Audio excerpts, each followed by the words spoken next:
Hi friends, welcome to సీబాయ్ channel. Friends, మేము పెట్టే ప్రతి వీడియోలో మీకు కనపడేది మా తమ్ముడు, కానీ వాయిస్ మాత్రం నేను ఇస్తున్నాను. ఈ రోజు మా తమ్ముడు గురించి మీకు ఒక విషయం చెప్పాలి. వాడు మీకు చేపలు పట్టుకునే ఒక మత్స్యకారుడిగానే మీకు కనపడుతున్నాడు, కానీ వాడు ఒక రచయిత. 2 సాంఘిక నాటకాలు అయితే రాశాడు.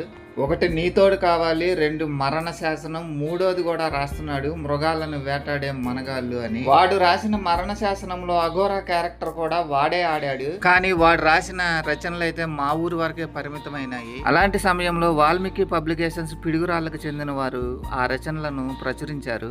కానీ 2 యుగాలకు ముందే కామ క్రోధ లోభ మోహ మద ఆశ్చర్యాలను అదుపులో ఉంచి అహంకారాన్ని సైతం తన అరికాల క్రింద అలగదొక్కిన అమంతస్థిత జానకి బలే సత్పోదన ధర్మనిష్ట గరిష్ఠుడు ఇక్ష్వాకు కుల శ్రేష్ఠుడైన శ్రీరాముడు రాసిన మరణ శాసనం ఇది.